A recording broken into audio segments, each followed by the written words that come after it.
하나님의 은혜와 평강이 넘치기를 빕니다. 오늘 말씀을 전하기 전에 좀 소개를 하는 게 좋겠습니다. 미국의 어스틴 널푸른 교회 김선영 자매님이 이제 한국에 방문해서 부모님을 저희 교회에 모시고 오셨어요. 그래서 몇 주 오셨고 또 목장에도 오셨는데 좀 서로 인사를 나누는 게 좋겠습니다. 저 뒤에 앉아 계시죠? 예, 잠시 한번 일어나 주시겠습니까? 우리 선영 자매와 부모님, 예, 환영합니다. 예, 감사합니다. 앉아주세요. 예, 앞으로 좋은 교제가 계속 되어졌으면 좋겠습니다.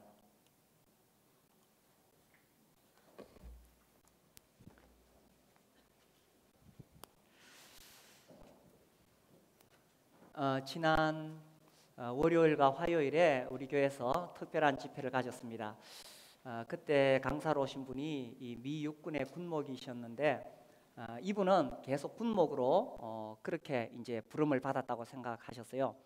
근데 이제 우리 교회 와 보시고는 자기가 처음으로 나도 이런 지역 교회에서 목회를 하고 싶다 이런 생각이 들었대요. 우리 교회가 워낙 그분 보시기에 활기차고 사랑이 있고 이러니까 그런 마음이 들었다는 거예요. 그리고 이제 이분이 이제 자기 친구가 여기 대구에 목회하는 분이 있는데 또 목요일 날 우리 교회를 보냈어요. 얼마나 자랑을 했던지. 그래서 이제 그분과 제가 이렇게 이야기하는 중에 교회 규모가 얼마나 크냐, 이거에 문제가 안 되는 것 같아요. 얼마나 그 교회 안에 복음이 살아있고 사랑이 살아있고 또 이 생명력이 있느냐, 이게 더 중요하다는 거죠. 이렇게 우리 교회가 건강하게 세워지도록 우리 많은 성도님들이 주님 앞에 또 헌신했습니다. 특별히 처음 교회가 설립되고 개척되어졌을 때에 그때 더 많은 수고를 하신 분들이 계십니다. 그래서 저희들이 2005년 말에 장로님들을 세웠고 또 2012년도에 또 세웠고 오늘 우리 교회적으로 또 새로운 장로를 세우기 위해서 투표를 하게 됩니다. 이분들은 정말 처음 교회가 세워졌을 때에 아무것도 없는 상태에서 뭔가를 세운다는 건 쉬운 일이 아닙니다. 정말 이분들이 이 자신의 시간을 투자하고 또 물질을 투자하고 아무튼 이 자신의 젊음을 투자하고 교회를 위해서 정말 헌신하셨습니다. 그래서 교회 이제 우리 성도들이 예를 들어 주일날 모여도 제일 먼저 오셨고 제일 마지막까지 남아 계셨고, 저는 이 장로의 자격 중에 하나가 마지막까지 남아 있는 사람이라고 생각합니다. 교회 마지막까지 남아 있는 사람. 그렇게 헌신하면서 수고해 오셨습니다. 그래서 이제 우리 교회가 지금은 자리를 잡았죠. 이렇게 여러 가지 면에서 자리를 잡았습니다. 또 건축도 하게 되고, 특별히 또 우리 장로님들 이 교회 건축하는 과정에서 정말 고생하셨습니다. 자기 사업 다 뒤로 하고 그렇게 애를 쓰셨어요. 이 교회 건축이 쉬운 일이 아니거든요. 제가 다른 교회 이야기를 들어봐도 쉬운 일이 아니에요. 근데 우리는 어떻게 이렇게 할 수 있느냐? 우리 성도님들 다 헌신하셨고 또 주님 은혜 베푸셨지만 특별히 이분들이 그렇게 해 주셨습니다. 이제는 우리가 이렇게 교회가 자리 잡혀가고 있는데 이제 여기서 우리가 이제 교회 개척 시대 이제 지나서 교회가 이제 성장하는 발전하는 이 시대에 들어왔을 때에 좀 더 성경적인 그런 장로, 성경에서 말하는 교회의 장로에 대한 그러한 것을 교회적으로 이제 실현해야 될 때가 왔다고 생각이 되어집니다. 그래서 오늘 성경에서 말하는 교회 장로는 어떤 사람인가, 또 성경에서 말하는 이런 교회의 리더십은 무엇인가 에 대해서 말씀을 드리려고 합니다. 이것이 왜 중요하냐면 많은 사람들이, 한국에 있는 분들이 장로에 대해서 오해를 하고 있습니다. 장로는 뭐 교회에서 이렇게 뭐 회의할 때 나타나 가지고 뭐 중요한 거 결정하는 사람, 혹은 이 교회 재정을 어떻게 쓸 것이냐, 뭐 그런 거 계획 짜는 사람, 뭐 그러다 보니까 뭐 사회적인 지위가 있는 사람, 이렇게 생각하고 있습니다. 근데 성경에서 말하는 장로는 그런 것이 아닙니다. 오늘 한번 잘 들어보세요. 그런 것이 아니에요. 자, 우리 디모데전서 5장 17절 말씀 보겠습니다. 잘 다스리는 장로들. 그러니까 장로들은 어떤 분들이냐? 잘 다스리는 분들입니다. 분들은 배나 존경할 자로 알되 말씀과 가르침에 수고하는 이들에게는 더욱 그리할 것이니라. 요게 지금 알되라는 요게 조금 애매한 연결이 있는데 이 두 가지로 해석할 수 있습니다. 첫 번째는 잘 다스리는 장로들 중에 말씀과 가르침에 수고하는 이들이 있다. 이렇게 해석할 수 있고 대부분 다 이렇게 해석이 되어집니다. 그리고 두 번째 또 이런 해석도 가능합니다. 잘 다스리는 장로들은 바로 말씀과 가르침에 수고하는 이들이다. 이렇게 두 가지 의미가 있습니다. 그래서 이 교회에서 장로들이 어떤 역할을 하느냐? 장로와 교회의 관계를 보면요, 첫 번째 잘 다스리는 분들이어야 된다. 잘 다스린다는 것이 무엇이냐? 이 의미가 돌보다, 인도하다, 경영하다 이런 의미를 품고 있습니다. 돌보다는 것은 부모가 어린 자녀들을 키우듯이 또 목자가 양들을 돌보듯이 그런 의미입니다. 이제 성경에 보면 목자에 대한 말씀이 많이 나오는데 이 목자가 자기 양들을 지키기 위해서 정말 그 사자와 싸우고 곰과 싸우고 목숨을 바쳐서 자기 양들을 돌보고 또 먹을 것을 주고 또 물가로 안내하고 그리고 또 병이 나면 약을 발라서 치료하고 그렇게 합니다. 부모도 마찬가지죠. 그래서 이 돌보다는 말씀을 잘 표현하고 있는 것이 데살로니가전서 2장입니다. 그 앞에 데살로니가전서 2장 7절에 보시면은 우리는 그리스도의 사도로서 마땅히 권위를 주장할 수 있으나 도리어 너희 가운데서 유순한 자가 되어 유모가 자기 자녀를 기름과 같이 하였으니 젖먹이는 어머니가 그 자기 아기를 그 자녀를 기르듯이 그렇게 사랑스러운 마음으로 그렇게 했다는 거예요. 우리 교회도 지금 어린 아기들이 많습니다. 저 뒤에 유모차가 쭉 있는데 또 앞으로 아기들이 많이 태어나죠. 그래서 젖먹이는 어머니는 그 자기 자식을 더 사랑스럽게 품어주고 막 말할 수 없는 사랑이 넘쳐 나오는 겁니다. 그래서 이 젖먹이는 어머니가 자기 자녀를 기름과 같이 8절 우리가 이같이 너희를 사모하여 하나님의 복음뿐 아니라 우리의 목숨까지도 너희에게 주기를 기뻐하면 너희가 우리의 사랑하는 자됨이라. 어머니가 젖먹이는 어머니가 자기 아기를 위해 목숨을 주고 싶은 만큼 그렇게 자기 자식을 사랑하는 그런 마음으로 이 바울이 성도들을 대하였던 겁니다. 그래서 이 교회 장로가 잘 다스린다라고 했을 때는 이겁니다. 정말 자기 성도들을 사랑하고 정말 자기 성도들을 위해서 목숨을 바칠 만큼 이 사랑하는 마음이 있을 때에 이 교회를 섬길 수가 있다는 거죠. 그리고 이제 그 밑에 11절에 보시면 너희도 아는 바와 같이 우리가 너희 각 사람에게 아버지가 자기 자녀에게 하듯 권면하고 위로하고 경계하노니 아까는 젖먹이는 어머니 이제는 아버지. 아버지는 아버지도 물론 사랑하지만 아버지는 권면하죠. 아들아 이렇게 살아야 된다. 또 위로하죠. 세상에서 어렵고 힘든 그런 것을 겪고 오면 그 아들을 품에 안고 위로해주고 그리고 경계 아들아 이렇게 가면 안 돼. 이건 나쁜 길이야. 아들아 이쪽으로 가야 돼. 그래서 잘 다스린다는 것은 첫 번째 돌보다 이렇게 어머니와 아버지처럼 자기 자식을 키우는 것처럼 이 마음에 성도를 향한 사랑이 막 흘러나와서 이렇게 되어지는 것입니다. 이렇게 사랑이 흘러나오니까 뭐 어떻게 내가 해줄 수 있을까? 그래서 매일 기도할 수밖에 없는 겁니다.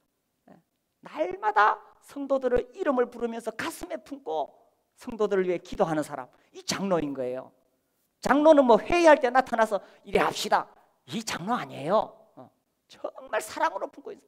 두 번째는 인도하다. 이 다스린다는 뜻이 인도하다. 인도한다는 것은 교회가 나아갈 방향을 제시하고 그렇게 가도록 성도들에게 동기를 부여하고 그 다음에 그렇게 움직이도록 변화를 유도하는 사람. 우리 교회가 2010년도에 교회적으로 큰 어떤 방향을 틀었던 적이 있어요. 우리가 성경을 읽어보니까 교회는 이렇게 건물에 모이는 것보다 이전에 초대교회는 다 집에 있었어요. 집에 있는 교회라고 나왔어요.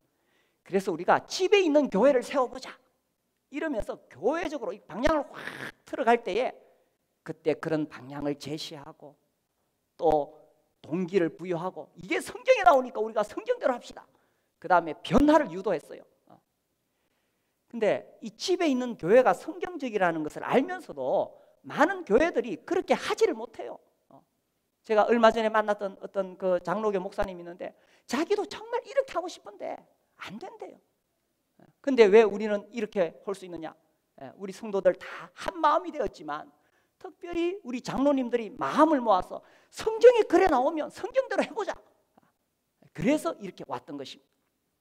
다스린다의 세 번째 뜻은 경영하다. 그래서 교회 여러 가지 행정적인 사역을 감당하는 것입니다.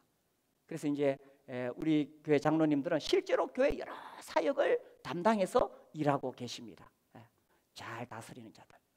그렇게 하다 보니까 교회 제일 늦게까지 남아있을 수밖에 없는 거예요. 또 그렇게 너무 수고하다 보니까 힘이 들어서 좀 중간에 쉬었다 하십시오. 우리 교회 장로님들은 안식년이 있어요. 첫 번째 젊은 분들은 한 8년 연이어서 하지만 또 너무 힘들면 4년마다 쉴 수 있도록 했어요.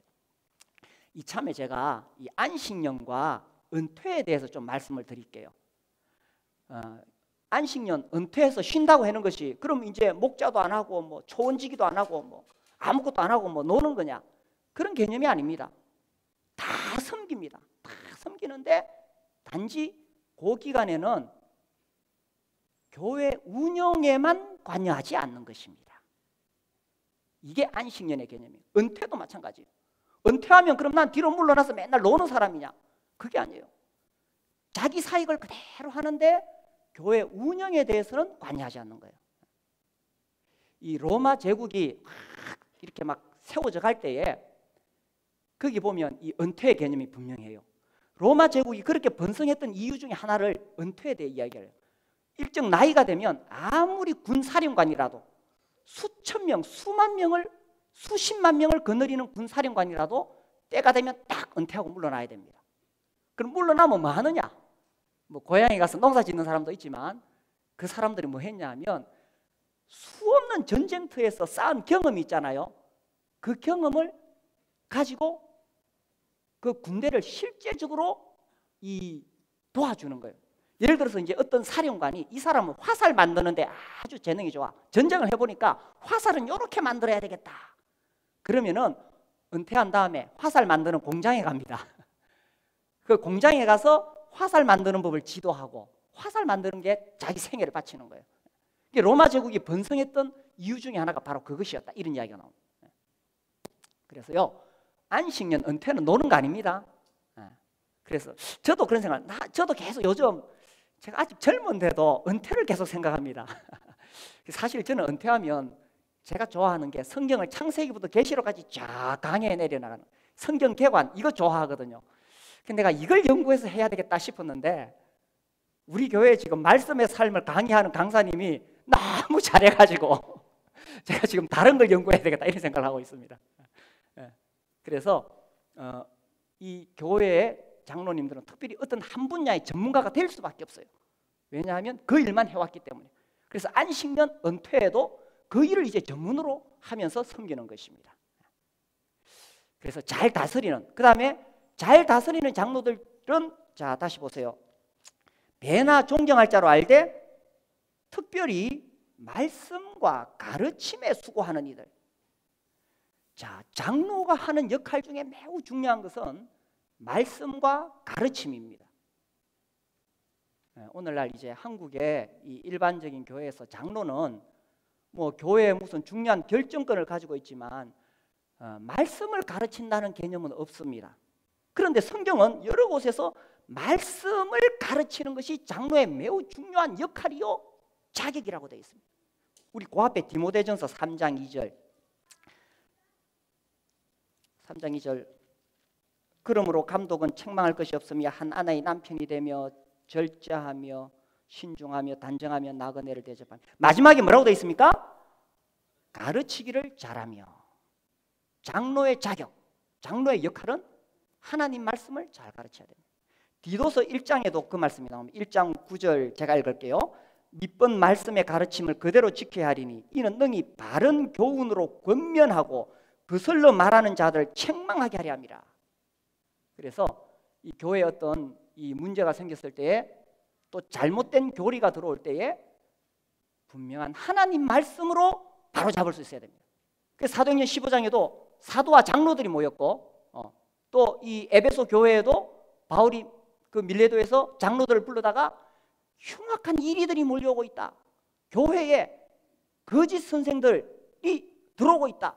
그래서 장로들은 그것을 잘 분별해서 하나님 말씀으로 바로 잡아야 된다. 이렇게 되어 있습니다.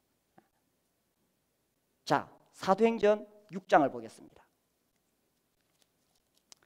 사도행전 6장에 이제 사도들 6장 2절 12사도가 모든 제자를 불러 이르되, 자, 여기 사도가 나오는데 이 베드로는 베드로전서 5장 1절에서 장로라고 이야기했고 요한도 요한 3서에서 장로라고 이야기했습니다.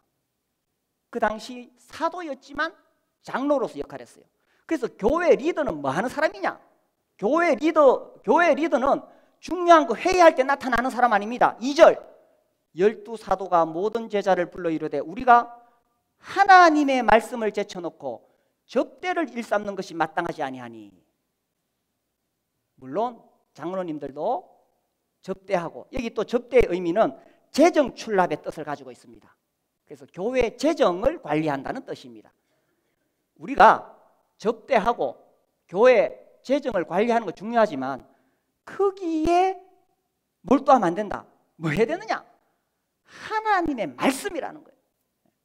그래서 성경에서 말하는 교회 리더, 장로들은 하나님의 말씀을 가지고 연구하고 성도들을 영적인 양식을 먹이고 하나님 말씀으로 이끌어가는 사람이 성경에서 말하는 장로다라는 것입니다.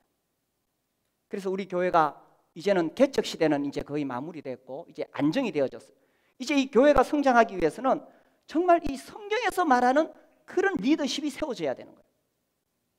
그래서 성경에서 말하는 장로의 특징 4절 또 봅시다. 6장 4절.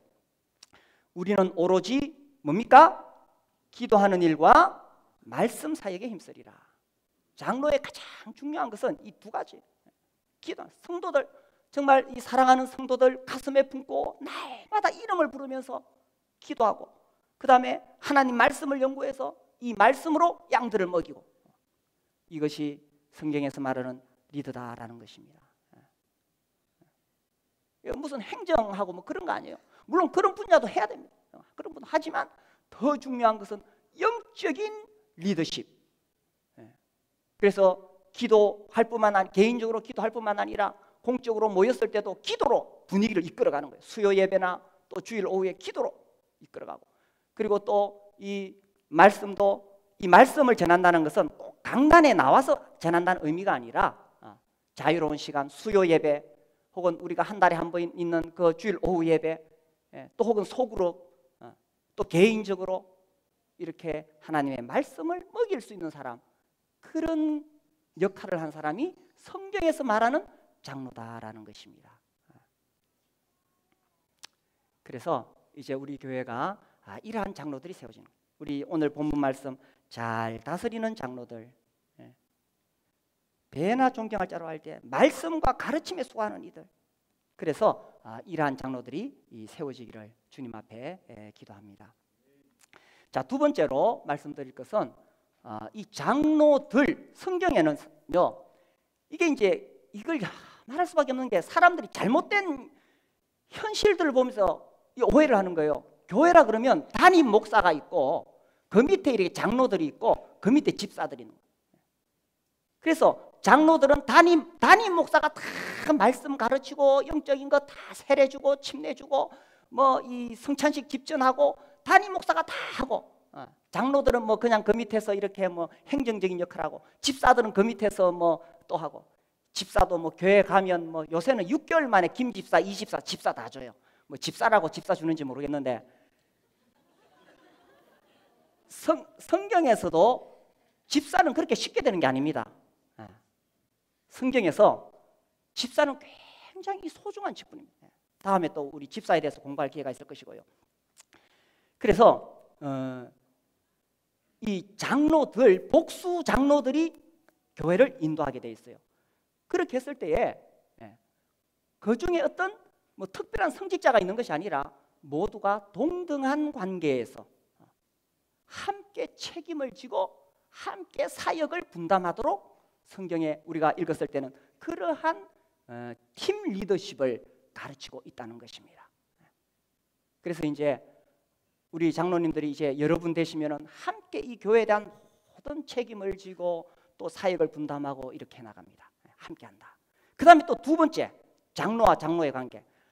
함께 한다고 해서 다 똑같다는 의미가 아니라 그들 중에서 더 은사와 지도력에 있어서 더 중심이 되는 사람이 있다.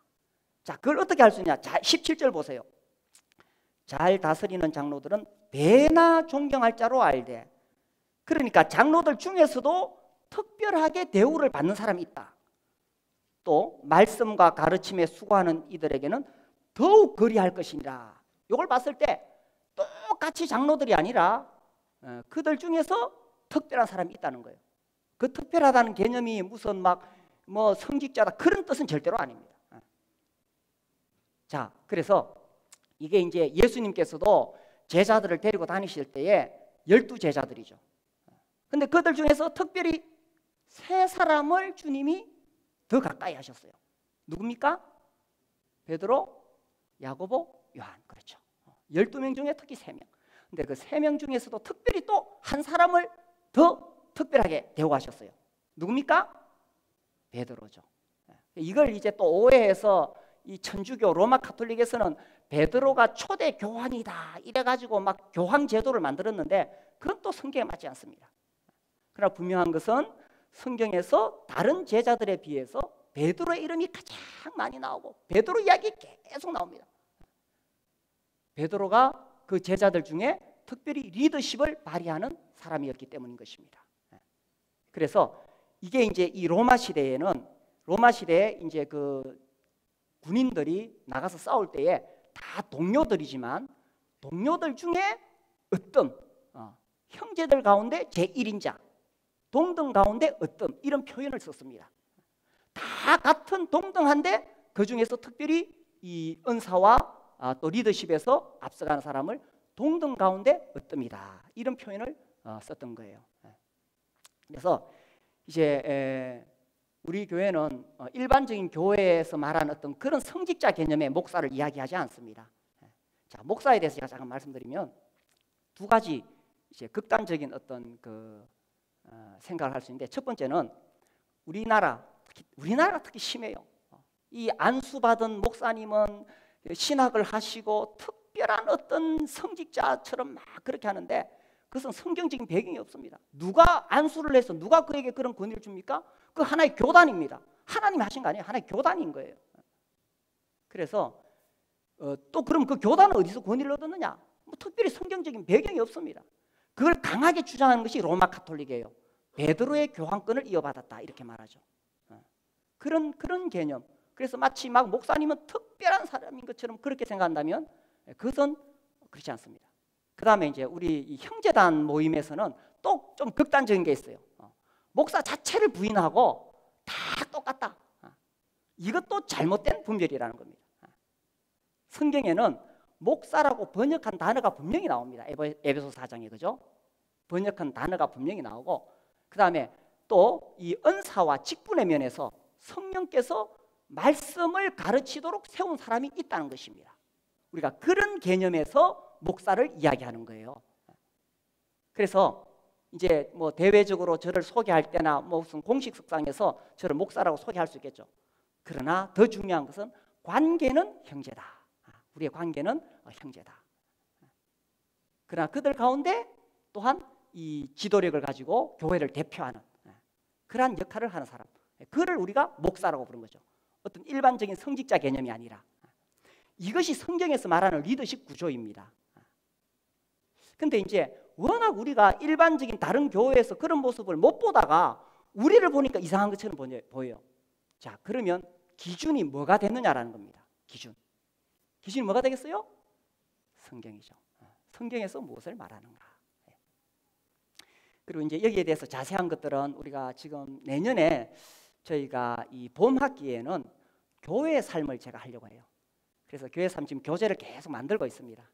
그래서 내년에는 다른 과목은 다 뒤로 하고 온 성도들이 교회의 삶을 들으면서 우리 교회의 구조, 리더십, 또 방향, 또 우리의 어떤 그 특성들, 이런 것들에 대해서 우리가 함께 공유하고 공부하려고 그렇게 하고 있습니다. 자, 세 번째로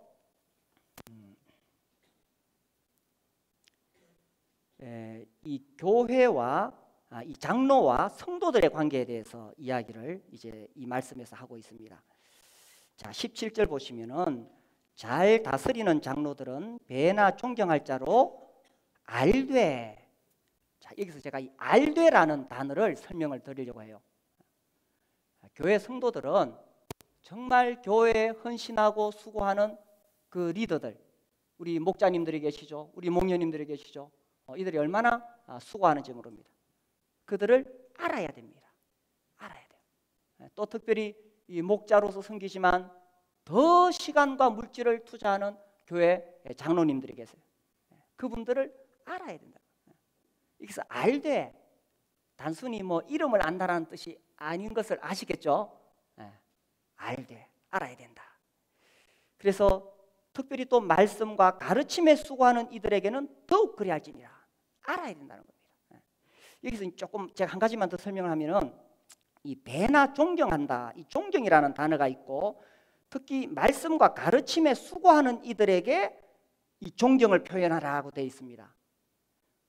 이 존경이라는 단어 자체는 그런 뜻을 안 가지고 있지만 성경에서 이 존경이 쓰여진 용례, 다른 곳에서 어떻게 사용되었는가 용례를 살펴보면 이 존경의 뜻에 물질적인 공급이 포함되어 있습니다. 그래서 부모를 공경하라, 고르반 이야기 나올 때도 물질적인 것, 과부를 경대하라고 했을 때도 그런 의미가 있고, 여기도 그런 의미가 있어요. 특히 18절에서 그것을 명확하게 밝혀주고 있습니다. 자, 18절 보시면 성경에 일렀으되 곡식을 밟아 뜨는 소의 입에 망을 씌우지 말라 하였고, 또 일꾼이 그 싹을 받는 것이 마땅하다 하였느니라. 그래서 이 소가 일할 때에 좀 마음껏 먹을 수 있도록 해야지, 고약한 주인들은 막 그 곡식 일할 때 못 먹도록 입을 딱 막아 버렸어요. 그렇게 하지 마라. 그리고 일꾼이 싹을 받는 것은 마땅하다. 그래서 이 교회 장로들 중에서 특별히 이 직업을 내려놓고 전심으로 교회를 섬기기 위해서 일하는 사람들이 있어요. 교회를 돌보고 특별히 이 말씀을 연구하는 것은 엄청난 에너지를 소모하는 것입니다. 자, 여기 말씀에 말씀과 가르침에 수고하는 이들이라고 되어 있죠. 이 수고의 의미, 코피아오, 이게 탈진할 때까지 땀 흘려 일한다, 이런 뜻을 가지고 있습니다.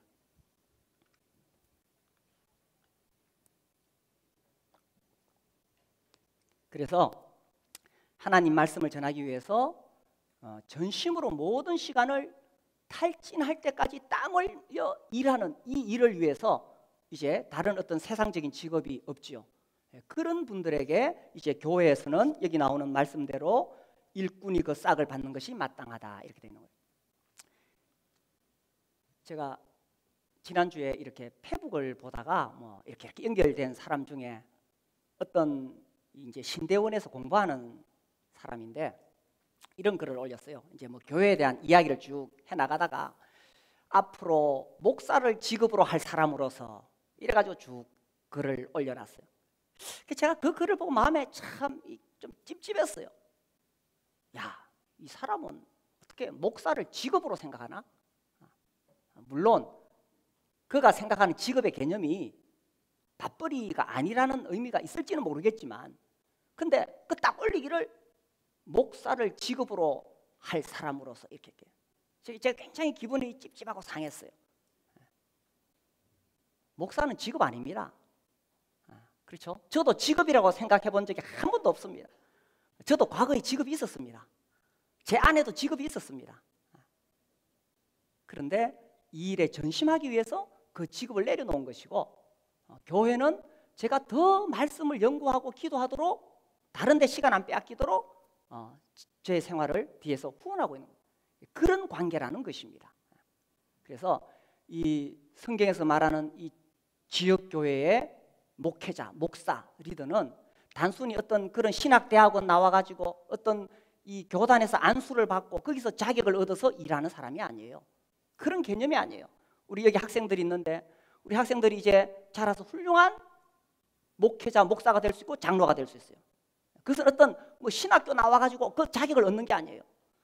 지금 이 지역교회 안에서 열심히 섬기고 또 은사가 개발되고 또 말씀을 전하는 것을 어른들이 가만히 들어보고, 야, 저 형제 참 잘하는구나, 계속 키워주고, 그렇게 해가지고 이제 주님이 만약 부르신다면 자기 직업을 내려놓고 헌신할 수 있는 거예요. 그렇게 되면 교회에서 그 형제를 또 이렇게 후원해주게 되는 거죠. 이러한 성경에서 말하는 리더십 구조, 이런 것들을 우리 지금 학생들이 잘 배워야 돼요. 왜냐하면 조금 지나면 여러분들이 이 교회를 이끌어 가야 되니까. 그래서 우리 학생들이 들을 때 저건 아직 뭐 어른들 설교다 이렇게 생각지 마시고, 성경에서 말하는 이런 원리들을 지금부터 잘 받아들여서 그런 교회를 여러분들이 이어가야 된다는 거예요. 그래서 여기서 이 교회에 장로들이 다 동등하지만 그러나 그들 가운데 동등 가운데 어떤 로마인들이 쓰던 표현입니다. 그러한 원리가 적용이 된다라는 것입니다. 자, 그 다음에 세 번째 이야기 하다가 옆으로 샜는데 알되. 그래서 이 성도들은 이처럼 섬기는 장로들을 알아야 된다는 겁니다. 알아야 된다. 자, 이 표현을 잘 설명하고 있는 것이 이 데살로니가 전서 5장입니다. 그 앞에 데살로니가 전서 5장 12절 13절 우리 같이 한번 읽어봅시다. 12, 13 시작. 형제들아, 우리가 너희에게 구하노니 너희 가운데서 수고하고 주 안에서 너희를 다스리며 구원하는 자들을 너희가 알고 그들의 역사로 말미암아 사랑 안에서 가장 귀히 여기며 너희끼리 화목하라. 자, 여기도 수고라는 단어가 나오는데 이 뜻은 탈진할 때까지 땀 흘려 일하는 것을 이야기합니다. 그러니까 장로들에게 안식년을 줄 수밖에 없는 거예요. 자, 그렇게 주 안에서 너희를 다스리며, 자, 다스리는 게 무슨 뜻인지 설명드렸죠. 또 권한다. 이것은 인격적인 권유 또 말씀을 가르치는 것을 이야기합니다. 너희가 어떻게 해요? 알고 알아야 된다. 이 장로님들이 이렇게 섬기고 수고한다면 그들을 알아야 된다는 거예요. 그래서 그들의 역사로 말미암아 사랑 안에서 가장 귀히 여기며, 여기 귀히 여긴다. 아까 우리가 존경할 자로 알되, 귀히 여긴다, 존경할 자로 알되 같은 뜻입니다. 여기 나오는 이 귀히 여긴다는 본래 단어의 뜻이 뭐냐 하면 존경의 물결이 강둑의 경계를 흘러 넘쳤다, 그런 뜻입니다. 그래서 장로들은 정말 이 탈진할 때까지, 이 코피아웃 단어가 수고, 코피아웃, 저는 그거 볼 때마다 코피 날 때까지 탈진해야 된다 뭐 이런 생각을. 그래서 그렇게 장로들은 교회를 위해 그렇게 수고하고 또 성도들은 그것을 보고 그들을 정말 이 존경의 물결이 강둑 경계를 흘러넘치도록. 이 모리스라는 이 신학자가 이런 이야기를 했어요. 장로들은 어떤 면에서 그들의 인격보다는 그들의 일로 인하여 사랑과 존경을 받아야 된다. 뭐 장로님들이 인격적으로 완전한 사람 아무도 없습니다. 그렇죠? 그러나 교회를 위해서 정말 코피가 나도록 일하기 때문에 그들은 사랑과 존경을 받아야 된다. 이렇게 이야기했던 거예요. 그래서 가장 귀히 여기며, 교회에서 이와 같이 섬기는 장로님들을 가장 귀히 여기며, 교회에서 이렇게 수고하는 이 리더들을 가장 귀히 여기며, 우리 목자님들이 존경을 받아야 돼요. 왜? 우리 목자님들은 늘 자기 목장 식구들 붙잡고 기도하기 때문에, 또 늘 불러다가 밥 사 먹이기 때문에, 밥 먹이기 때문에 우리 장로님들 존경을 받아야 돼요. 왜? 늘 교회를 위해서 기도하기 때문에, 그리고 이 교회를 위해서 하나님 말씀으로 먹여주기 때문에. 기도해주고 먹여주는 사람, 그래서 존경을 받는다는 것입니다. 그래서 가장 귀히 여기며 너희끼리 화목하라. 그래서 이제 이 장로는 장로대로 정말 힘을 다해서 하고, 이 장로가 된다는 것은 그때부터 이제 자기의 모든 것을 내려놓고 자기를 드리는 것입니다. 제가 조금 역사적인 이야기를 드릴게요. 이 교회 역사를 보면은 제도적인 눈으로 보이는 그런 교회 역사가 있고, 그 뒤에 또 숨은 역사가 있어요. 그래서 일반적으로 이제 교회사를 공부하면 겉으로 드러난 것, 그것 중심으로 이제 강의를 하는데, 실제로는 그런 제도권에 드러나지 않은 교회들이 정말 성경적인 교회들이 있어요. 겉으로 드러났다는 것은 이제 이 처음에 초대교회, 이 사도시대 이후에 이제 313년 이 로마가 교회를 공인하고 기독교를 공인하고 점점 발전돼서 로마 카톨릭이 되고 중세시대, 그 다음에 종교개혁시대, 이래가지고 막 이렇게 교회의 역사가 흘러갑니다. 그런데 이런 제도적인 교회 역사와 무관하게 정말 성경만 가지고 모였던 사도시대의 그 교회들이 그대로 내려왔던 교회들이 있는데, 그 중에 이 소아시아에 교회 사가들이 바울파라고 이름을 붙인 교회들이 있어요. 굉장히 넓은 지역입니다. 특별히 이 사람들이 7세기 중반부터 9세기 중반까지 이 소아시아 전역에 걸쳐서 있었어요. 나중에 이제 로마 카톨릭이 이 사람들을 막 핍박하고 이렇게. 그래서 이제 특히 이제 이들을 핍박한 이유 중에 뭐냐면, 이 교회 역사 속에서 이제 이 로마 카톨릭이 성상 숭배를 해요. 이게 처음 시작이 뭐냐면, 옆으로 세면 안 되는데 하여튼 그 예수님이 십자가에 못 박혔던 그 나무 조각이다, 이런 거 들고 와가지고 그다 기도하고, 막 말도 안 되는 소리죠, 그죠? 또 훌륭한 뭐 베드로가 입었던 옷이다, 그런 거 옷 주워다 놓고 그 앞에서 기도하고, 말도 안 되는 소리죠. 마리아 상 만들어 놓고 그다 절하고. 이제 로마 카톨릭이 점점 성상 숭배로 흘러가고 있을 때에 순수하게 모였던 사람들이 있었어요. 그것을 반대하고. 그러니까 이제 그 당시에 그 국가 종교의 황후, 테오도라라는 황후가 있었는데, 이 사람이 권력을 잡았을 때 이 바울파라고 이름 불리는 이 사람들을 엄청나게 많은 사람을 죽였어요. 제가 여기 적어 왔는데, 이 사람들을 842년에서 867년 사이에 10만 명이 넘는 신자들을 교수형, 화형, 수장형 시켰어요. 10만 명. 10만 명이 신앙을 지키기 위해서 목숨을 바쳤던 거예요. 그래서 이 당시에 이제 그 바울 교회에서는 장로를 임명할 때에 자격이 없는 사람을 뽑지 않으려고 매우 애를 썼어요. 그래서 이제 장로를 세울 때 기도와 성경 봉독을 하고, 이제 장로를 세울 때에 이렇게 물어요. 너는 내가 마시려고 하는 잔을 마실 수 있으며 내가 받고자 하는 세례를 받을 수 있느냐, 이렇게 물어요. 그럼 이제 뭐라고 대답하느냐 하면, 그 답변은 이러하다. 나는 우리 주님과 성도들과 주의 몸된 교회가 기쁜 마음으로 받아들였던 채찍질, 투옥, 고문, 비난, 십자가형, 매질, 시련과 모든 시험을 기꺼이 받아들이겠습니다.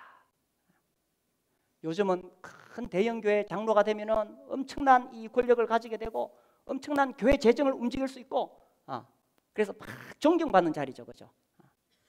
지위가 높아지는 그런 자리입니다. 그런데 이 당시는 수많은 사람들이 신앙을 지키기 위해서 죽어가는 시대이기 때문에 장로가 된다는 것은 정말 더 앞서서 자기 목숨을 바쳐야 되는 그런 상황이었어요. 그래서 내가 기꺼이, 우리 주님도 그 고난을 받아들였고, 또 우리 주님의 사도들도 받아들였고, 또 그리고 우리 주님의 교회가 이렇게 고난을 받았던 그 채찍질, 투옥, 고문 내가 기꺼이 받겠습니다, 이렇게 대답하면서 장로가 되었던 것입니다. 그래서 지금 우리 시대는 평화 시대이기 때문에 그렇지는 않죠.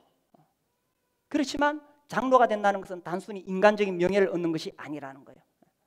가장 마지막까지 교회에 남아 있어야 되고, 정말 부모의 심정으로 이 성도들을 품에 안고 기도해야 되고 섬기고, 그리고 끝없이 연구해서 교회가 나아갈 방향을 제시할 수 있어야 되고. 그래서 그러한 장로들이 세워질 때에 그런 장로들을 알아라고 되어 있던 것입니다. 데살로니가전서 5장 13절에 가장 귀히 여겨라. 다른 성경에서는 순종하고 복종하라. 이 순종과 복종은 성경에서 어디에도 양방향이 아닙니다. 항상 일방적인 순종과 복종을 이야기하고 있습니다. 그래서 그런 장로들에게 순종하고 복종하라. 그리고 너희끼리 화목하라. 장로도 잘못할 수 있어요. 그렇지만 서로가 허물을 덮어주고 서로 화목하고 이런 교회를 세워가는 것입니다. 장로 되는 거 쉽지 않죠. 그러나 또한 그 길을 누군가 가야 하고, 그죠? 또 우리 성도들은 또 함께 따라가는 것입니다. 너희끼리 화목하라. 특별히 장로가 되었을 때는 더 앞서서 뛰는 것입니다. 제가 이번에 그 강사님 통해서 미군에 대해서 굉장히 새로운 시각이 열렸어요. 거기는 참 이 미군들의 그런 어떤 계급 질서 이런 게 참 다양해요. 식당에도 장군님도 식판 들고 줄 서야 된다 그러더라고요. 그리고 이제 그분 자기 이야기를 하는데, 연대장님이 새로 부임해 오셨는데 장교들 다 집합시켰더래요. 그리고는 거기서 또 구보를 시작하는데 제일 앞에 뛰는 사람이 연대장님. 그래 제일 앞에 뛰는 거예요. 12km 다 뛰고 제일 먼저 들어와가지고 이 국기 앞에서 딱 경례하고 들어가는 거예요. 그래서 가장 앞에서 뛰는 사람. 이제 그렇게 하니까 또 이 미국인들이 미국 군인을 굉장히 존경한대요. 저도 이번에 그거 처음 알았어요. 이제 그분 이야기가 자기가 애들 장난감 사주려고 어떤 가게에 들어갔는데 어떤 분이 와가지고 당신 사고 싶은 거 내가 다 사주겠다. 당신들은 나라를 지키는 사람들인데, 이렇게 하면서 존경한다는 거예요. 한 10명 정도 되는 군인들이 비행기를 탔는데 5명은 1등석에 앉게 되고 5명은 저 뒤에, 이코노미석에 저 뒤에 앉게 되었어요. 근데 이제 1등석에 앉아있던 승객들이 막 서로 의논하더니만 그 사람 중에 5명이 일어나가지고 뒤로 가가지고 군인들한테 당신들이 여기 1등석에 앉으라고. 당신들은 우리 나라를 지키는 그런 군인들이라고. 이게 이제 그런 어떤 미국 사회 그런 건가 봐요. 그래서 그런 것을 받을 때 또 이 군인들이 어떻게 했어요? 더 자기를 단련하고 전쟁을 위해서 준비하고 그렇게 하겠죠, 그죠? 서로가 그렇게 이 존경하고 존중하고 또 앞서 뛰고 시범을 보여주고 솔선수범하고. 우리 교회 리더십에서도 그렇게 됐으면 좋겠습니다. 그래서 우리 장로님들과 또 우리 목자 목녀님들 지금까지 참 수고하셨고 잘하셨어요. 앞으로도 계속 제일 앞에서 뛰어가고, 또 우리 성도님들은 진심으로 그분들을 존경하고 존중하고 따라가고 순종하고 함께하고, 그렇게 한다면 우리 주님께서 정말 기뻐하시는 그런 교회가 될 것입니다. 우리는 단순히 우리 어떤 교회 조직을 세우는 게 목표가 아닙니다. 정말 성경에서 말하는 주님이 기뻐하시는 그런 교회를 세우는 것. 우리가 그렇게 한다면 주님이 이렇게 보시고 웃으시면서 참 잘하고 있다, 참 잘하고 있다. 특히 목자들, 장로들 그렇게 코피가 나도록 뛰니까 참 잘하고 있다. 그래서 주님 앞에 서는 날 잘하였도다 착하고 충성된 종아. 우리가 이 한마디 듣기 위해서 주님 앞에 살아가는 것입니다. 우리 목자님들과 목녀님들, 또 우리 장로님들, 또 우리 성도님들, 그러한 주님의 칭찬을 듣을 때까지 우리가 건강한 교회를 세울 수 있도록 함께 나갈 수 있게 되기를 바랍니다. 우리 함께 기도하겠습니다.